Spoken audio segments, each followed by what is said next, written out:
vamos a ver un poquito qué es esto del trabajo práctico final. Ustedes saben desde la primera clase que para aprobar la materia tenían que pasar por 2 instancias evaluativas. Una fue el primer parcial, que ya lo superamos y que quiero agradecerles muchísimo porque la verdad que se notó el esfuerzo. Estoy muy conforme con los resultados del primer parcial. Creo que vienen llevando las clases virtuales al día, que leyeron el material que se les fue dando, que vieron los videos, que vieron los documentales, y además se notó el compromiso en el parcial y en lo que escribieron y en cómo lo escribieron, y yo estoy verdaderamente muy contenta, y me parece que en este momento y en estas situaciones que estamos viviendo eso tiene un doble mérito, así que no quería dejar de agradecerles y de felicitarlos y de felicitarlas por el primer parcial. Y vamos a pasar al segundo parcial, que es este trabajo práctico final. Después de este video ustedes van a encontrar un archivo donde están las pautas del trabajo que yo ahora lo voy a leer. Voy a leer ese mismo archivo que van a encontrar ustedes colgado en la web de la cátedra, en mi comisión en particular, y voy a intentar explicarles un poco más allá de lo que ustedes van a encontrar en ese texto. Entonces, el texto dice que este trabajo se llama La prensa como historiografía.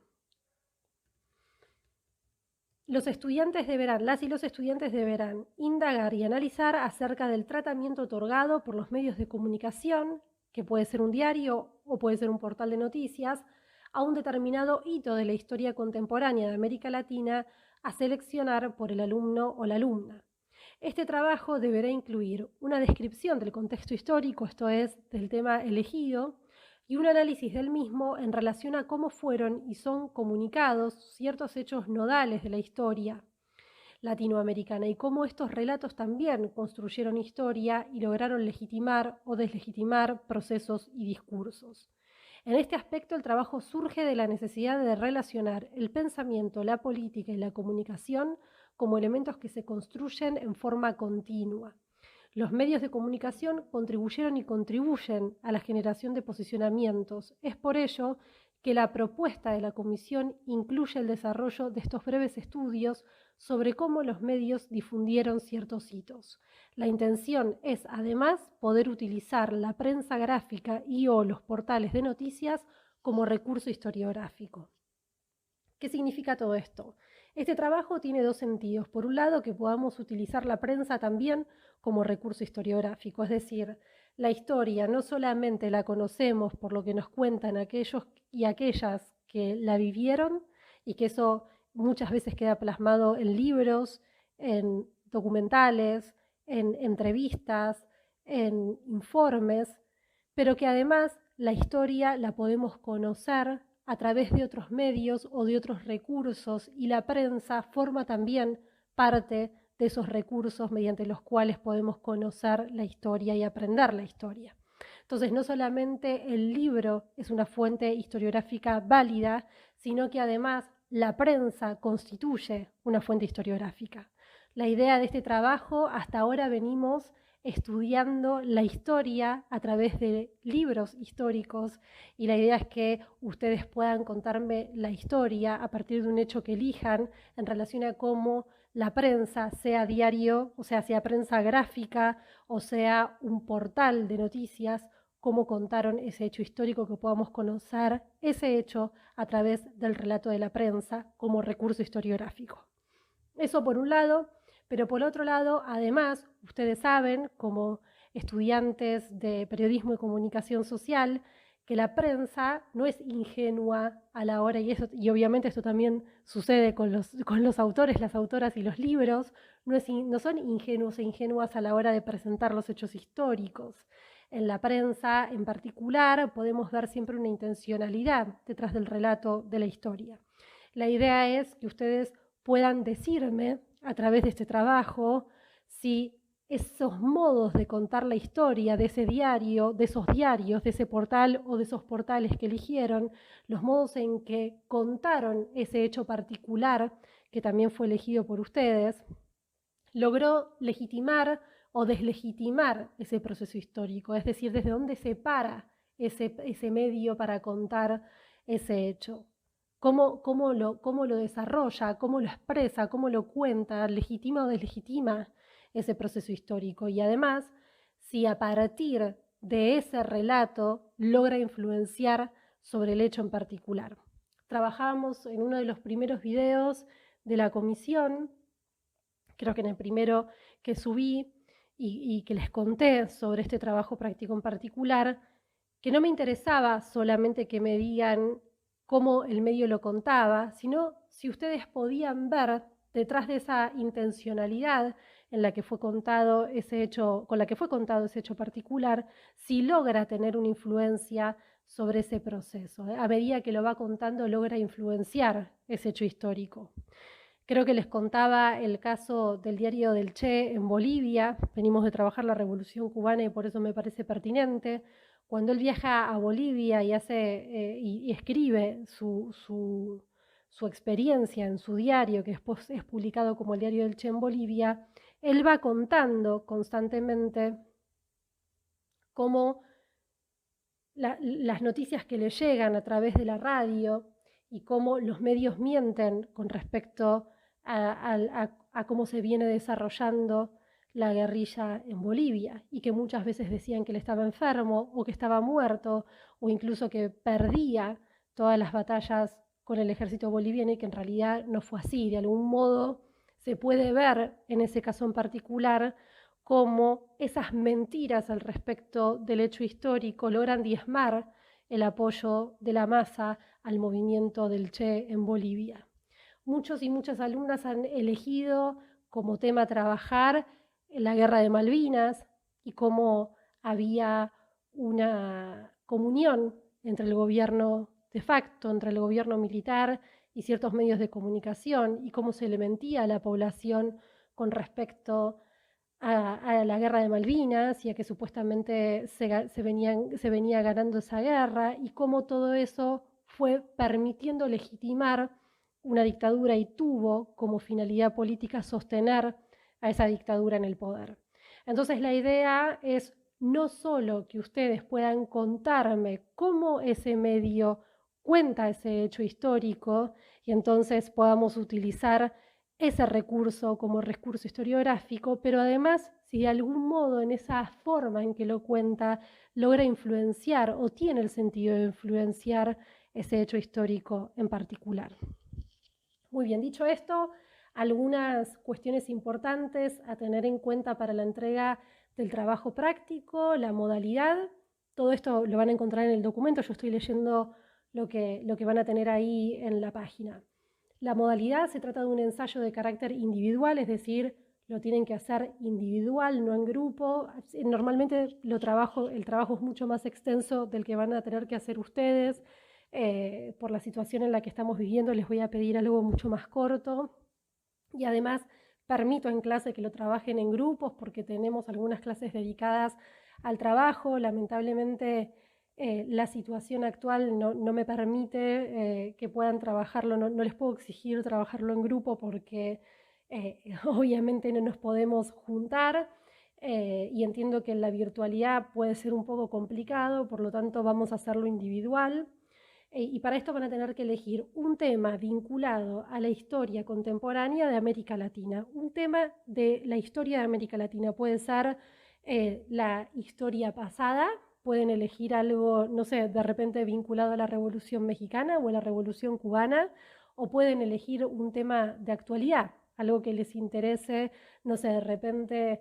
Bolsonaro y todo lo que está diciendo la prensa con respecto a la situación de Brasil, puede ser un tema, o puede ser otro tema las protestas en Chile que se dieron también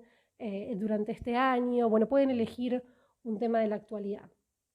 Lo que no pueden elegir es un tema que haya entrado en el parcial, es decir, si hay algún tema puntual que conformó una de las preguntas del parcial, ese tema no puede entrar dentro de, no puede ser un hecho que elijan para el trabajo final. Y bueno, la idea es que elijan un tema y analizar, como decíamos recién, de qué manera él o los medios elegidos, porque pueden elegir tanto prensa gráfica, es decir, quieren ver la guerra de Malvinas y eligen el diario La Nación y eligen el diario Clarín, o pueden tomar un tema de la actualidad y elegir algún portal de noticias, por ejemplo, si toman las protestas en Chile, algún portal de noticias de Chile.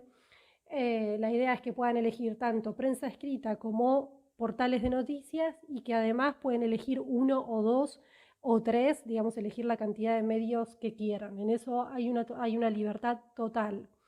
Y tienen que ver, una vez elegido el hecho histórico y una vez elegido él o los medios que van a tomar para analizar ese hecho histórico, tienen que ver cómo ese medio o esos medios trataron ese tema en particular y si a partir de ese tratamiento lograron influenciar o no el hecho histórico en particular.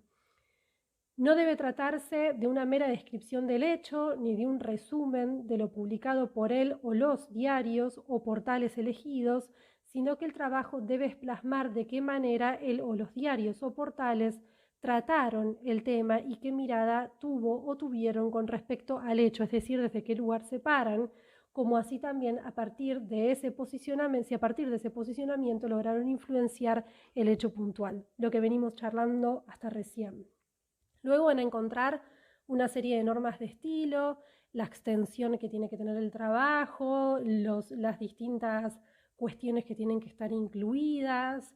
las normas para el citado y para la bibliografía, la letra y el interlineado y la fecha de entrega, que es el 9 de julio, y la modalidad, que es obviamente virtual y me lo tienen que mandar a mi casilla de correo electrónico. Dicho todo esto, obviamente, como siempre, pueden escribirme todas las veces que lo necesiten. Si tienen cualquier duda con respecto al trabajo final, la idea es que podamos hacer un brevísimo resumen de todo lo que trabajamos hasta acá y que a partir de eso podamos empezar a pensar lo que nos queda, sobre todo siglo XXI. Nosotros comenzamos hace ya 11 clases hablando de el orden, de cómo íbamos a pensar estas clases y que no solamente íbamos a ver los órdenes imperantes, sino que además íbamos a trabajar en torno a las resistencias, a esos órdenes, y que esas resistencias las íbamos a ver en el análisis de unos casos particulares, que son los que fuimos trabajando hasta el día de hoy. Bueno, comenzamos con el sistema allá por 1492, con el inicio del sistema colonial. Trabajamos ese mal llamado descubrimiento de América Latina, lo que nosotros le dimos el nombre de inicio de la etapa de la conquista. Vimos las características de ese orden colonial, de ese sistema colonial, y empezamos a trabajar las resistencias a ese orden colonial, en particular la resistencia indigenista, y vimos el caso de Tupac Amaru II, de José Gabriel Condorcanqui. Después iniciamos así la etapa de las independencias, trabajando ese antecedente como el antecedente más importante de las independencias de América Latina, y avanzamos hacia las independencias latinoamericanas, trabajando particularmente el caso puntual de Haití, como la primera revolución independentista de América Latina. Y a partir de ahí comenzamos a trabajar con un nuevo orden, que es el orden oligárquico, y cómo se fueron conformando los estados nacionales y las características de ese modelo y de ese orden, que era el orden oligárquico. Y trabajamos también las resistencias a ese modelo que se dan en el siglo XX, sobre todo trabajamos con la Revolución Mexicana, y a partir de la Revolución Mexicana empezamos a ver las revoluciones sociales de América Latina y llegamos a ese hito que constituye el hito más importante, en tanto una revolución absolutamente distinta debido a su desenlace socialista, que es la Revolución Cubana.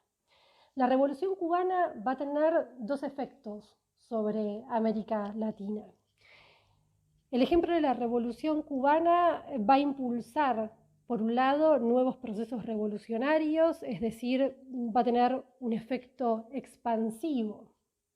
¿no? El más icónico va a ser la Revolución Sandinista, que a mí me hubiera gustado mucho que la trabajemos. No vamos a llegar a hacerlo, pero se dio en Nicaragua en 1979, la Revolución Cubana tuvo siempre esa intención de expandirse hacia otros territorios latinoamericanos, va a colaborar abiertamente con la Revolución Sandinista y previamente esa intención la va a encarnar el Che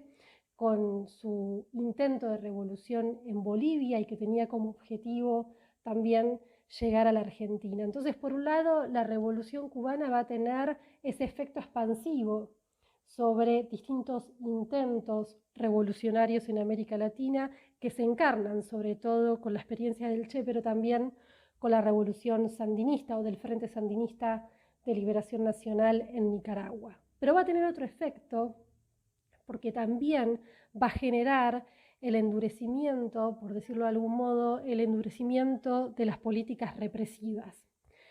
Con esto no quiero decir, bajo ningún punto de vista, que todas las dictaduras que se van a suceder en América Latina a partir de la década del 70, de 1970, sean efecto de la Revolución Cubana. Para nada, digamos, América Latina atravesaba un proceso que en realidad era un proceso mundial, que era la Guerra Fría, con un enfrentamiento muy fuerte entre las dos grandes potencias en ese momento, la ex Unión Soviética y los Estados Unidos de América, una puja por un modelo o por imponer un modelo, sea el capitalista o sea el modelo socialista, y por supuesto que América Latina se ve atravesada por esa disputa de la Guerra Fría. En ese complejo escenario mundial, en América Latina triunfa una revolución socialista que es la Revolución Cubana, y los efectos expansivos de esa revolución van a generar el endurecimiento de las políticas represivas. Es decir, Estados Unidos se va a lanzar a combatir ese supuesto enemigo interno, que habrán escuchado muchas veces nombrarlo de esa manera, ese supuesto enemigo interno, que era la expansión del comunismo en América Latina. Y eso va a quedar muy claro con la creación de la Escuela de las Américas, que se va a dar en el Canal de Panamá, y donde Estados Unidos se va a dedicar a entrenar militarmente a muchísimos militares de América Latina que después van a constituir las filas de las dictaduras latinoamericanas, entre ellas la dictadura cívico-militar argentina. Es decir, que van a ser el brazo armado de una serie de dictaduras que se van a expandir sobre gran parte de esta patria latinoamericana. En ese proceso de dictaduras que se abren a partir de la década de los 70, se va a iniciar un nuevo modelo que después se va a profundizar en la década del 90, que es el modelo neoliberal. El modelo neoliberal lo conocemos acabadamente, ¿no? Sabemos que la relación entre la política y la economía implican una política supeditada a la economía, una economía que decide libremente, prácticamente sin ninguna intervención del Estado, y que en materia de política exterior va a dejar de un lado todas esas ideas antiimperialistas que tuvieron las revoluciones sociales del siglo XX y que en realidad va a ser una política absolutamente dependiente, una política exterior dependiente de quien había triunfado en esa Guerra Fría, que era Estados Unidos. Estas características políticas, económicas y de política exterior del modelo neoliberal también van a tener sus resistencias que se van a comenzar a ver hacia finales del siglo XX e inicios del siglo XXI. Y es lo que vamos a trabajar a partir de la clase que viene.